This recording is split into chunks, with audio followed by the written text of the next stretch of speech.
यात्रा गर्न कसलाई मन पर्दैन, नयाँ ठाउँ हेर्न र त्यहाँको एक्सपिरियन्स लिन सबैलाई नै मन हुन्छ। र यसै गरी आज हामी जानेछौँ एउटा यस्तो जग्गा जहाँबाट देखिनेछ निकै प्रख्यात अर्थात् सुन्दर ब्रिज, जसलाई हामी कोरोनेसन ब्रिज साथै बाघपुल पनि भनिने गरिन्छ। यदि तपाईहरू पनि यस जग्गालाई हेर्न चाहनुहुन्छ भने यो भिडियो तपाईहरूकै लागि। हेलो एभ्रिवान, म सुशान्त छेत्री। आउनुहोस् तपाईहरूलाई यस भिडियोमा स्वागत छ।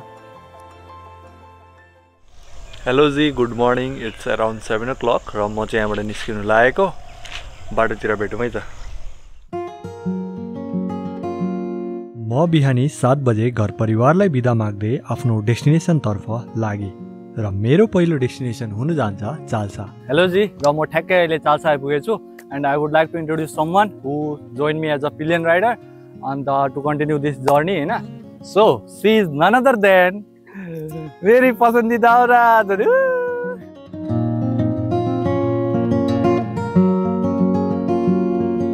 केही क्षण त्यहाँ बिताएपछि हामी फेरि हाम्रो डेस्टिनेसन तर्फ लाग्यौं।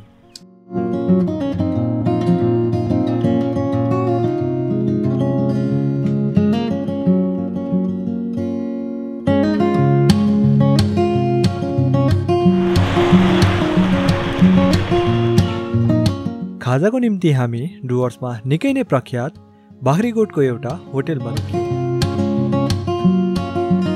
र अब चाहिँ हामी नास्ता गर्न लागि यहाँ बसेको छौँ। लेट्स सी कति टाइम लाग्छ वहाँ पुग्नु। You want to say something? अब चाहिँ हामी यहाँ नास्ता गर्न लागि रुकिरहेछ अनि त्यहाँदेखि नास्ता गरेर चाहिँ जान्छ।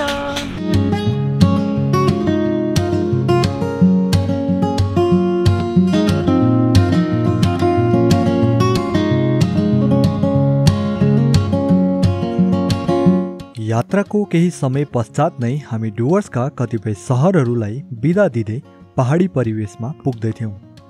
र अब चाहिँ हामी अहिले बाख्रीकोट क्रस गऱ्यौँ। अब यहाँबाट निस्केको डाइरेक्ट पन्बुको लागि। अब डाइरेक्ट वहीँनिर भेट्नुपर्छ होला। सियु।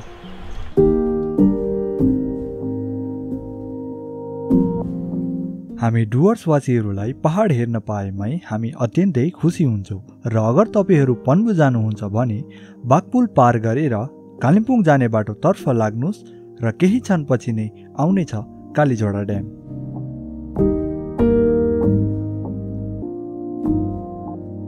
र गाइज हामी चाहिँ अहिले कालीझोडा ड्याममा आइपुग्यौँ होइन। अब यहाँबाट चाहिँ टक्क उता सर्टकट जाने बाटो चाहिँ एकदमै उकालो छ।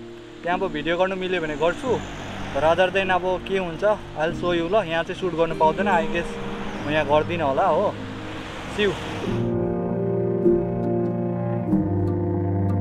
अब हामी कालीझोडा ड्यामबाट माथि लाग्न थाल्यौँ, तर यहाँको बाटोको अवस्था झन्झन जीर्ण हुँदै निकै नै अप्ठ्यारो हुँदै हामी हाम्रो गन्तव्य यानि डेस्टिनेसन तर्फ पुग्यौँ। र गाइज हामी चाहिँ टक्कै अहिले पन्बु डाँडा आइपुग्यौँ होइन। अब भर्खरै आइपुगेको। अब चाहिँ हामी यहाँबाट निस्किँदैछौँ मतलब भित्र जाँदैछौँ। Let's go.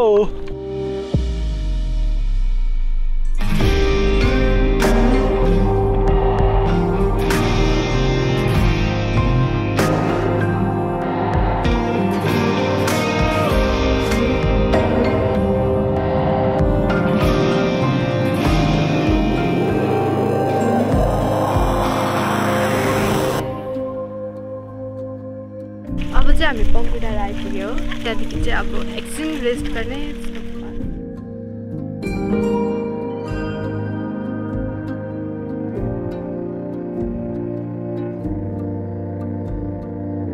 र गाइज हामी चाहिँ अहिले टक्कै माथिपट्टि आइपुग्यौँ होइन। अन्त कस्तो लाग्यो जग्गा? दामी रहेछ, तपाईँहरू पनि आउनु। दामी छ। अन्त त्यही हो, अब तपाईँहरू पनि भ्यू यहाँको इन्जोय गर्नु। I will so you.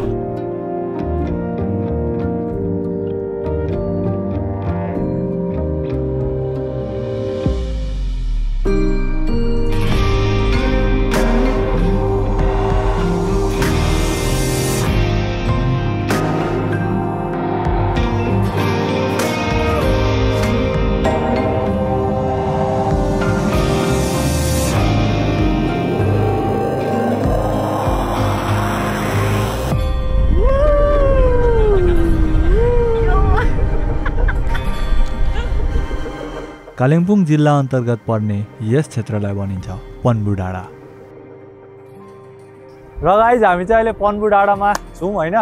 Like mini Tarebhir भन्दा पनि हुन्छ यसलाई चाहिँ। यहाँको दृश्य कुछ यस प्रकारकै छ।